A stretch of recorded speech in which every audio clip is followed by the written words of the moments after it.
વિસ્તારોમાં એસીના કમ્પ્રેસરમાં વિસ્ફોટ થતા સર્જાઈ દુર્ઘટના। લોખંડનું પતરું મોટર ગાડીનો કાચ તોડી અંદર ઘૂસતા ચાલક થયો ઘાયલ। વડોદરા શહેરમાં વધતા તાપમાન વચ્ચે એસીના કમ્પ્રેસર ફાટવાની ઘટનાઓ પ્રકાશમાં આવી રહી છે। તાજેતરમાં શહેરના સુભાનપુરા વિસ્તારમાં આવેલી રેસકોર્સ સોસાયટી પાસે સાંજના સમયે એક મકાનમાં લાગેલા એસીના કમ્પ્રેસરમાં પ્રચંડ ધડાકો થતા ગંભીર દુર્ઘટના સર્જાઈ હતી। આ પ્રચંડ વિસ્ફોટના કારણે કમ્પ્રેસરનું લોખંડનું પતરું હવામાં ફંગોળાઈને માર્ગ પરથી પસાર થઈ રહેલી એક મોટર ગાડી પર પડ્યું હતું, જેના લીધે વાહન ચાલકને ઈજાઓ પહોંચી હતી। પ્રાપ્ત માહિતી અનુસાર ધડાકો એટલો ભયાનક હતો કે કમ્પ્રેસરનું પતરું સીધું જ મોટર ગાડીનો કાચ તોડીને અંદર ઘૂસી ગયું હતું। આ અકસ્માતમાં મોટર ગાડીમાં સવાર ચાલક ઘાયલ થતાં તેમને તબીબી સારવાર અર્થે ખસેડવામાં આવ્યા હતા। વિસ્ફોટની તીવ્રતાના પગલે એસીના કમ્પ્રેસરના અન્ય સ્પેર પાર્ટ્સ પણ મુખ્ય માર્ગ પર વેરવિખેર થઈ ગયા હતા।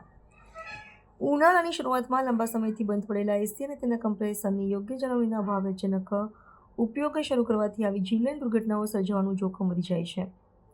રહેણાંક વિસ્તારમાં થયેલા અચાનક વિસ્ફોટના અવાજથી આસપાસના રહીશોમાં ભારે ફફડાટ ફેલાઈ ગયો હતો અને લોકો ગભરાઈને પોતાના ઘરોની બહાર દોડી આવ્યા હતા। ઘટના સ્થળે મોટી સંખ્યામાં લોકટોળા એકઠા થઈ ગયા હતા અને સમગ્ર વિસ્તારમાં થોડા સમય માટે ભયનો માહોલ સર્જાયો હતો। આ ઘટના શહેરીજનો માટે એક લાલબત્તી સમાન છે કે ગરમીની ઋતુમાં એસી જેવા વીજ ઉપકરણોનો ઉપયોગ કરતા પૂર્વે નિષ્ણાતો પાસે તેની સુરક્ષા ચકાસણીને સર્વિસિંગ કરાવવી અત્યંત આવશ્યક છે, જેથી ભવિષ્યમાં આવી દુર્ઘટનાઓ નિવારી શકાય। મારા પપ્પા સુરેશજી ટોકે ના નામથી એસી લીધું હતું 10 મહિના પહેલાં રિલાયન્સ ડિજિટલમાંથી અને બ્લુ સ્ટાર કંપનીનું એસી હતું। 15 દિવસની અંદર જ લીધેમાં ગેસ પૂરો થઈ ગયો હતો। આજે 10 મહિના પહેલાંની વાત કરું છું। એ ગેસ પૂરાઈને જતા હતા, અમે રિપ્લેસ કરવાની વાત કરી તો પણ ના પાડી। એનો મહિનો ગેસ પૂરાઈ જાય, એના 15-20 દિવસ ચાલે, પાછો એક ગેસ જતો રહે। નહીંતર અમે 4 વાર ગેસ પૂરાયો છે નવા એસીમાં, રિપ્લેસમેન્ટની ના પાડી, પણ આજે બહુ મોટો બનાવ થઈ ગયો છે। અમારું એસી પાછળ જોઈ શકો છો, આજે વિડીયોમાં તમને બતાવીશ।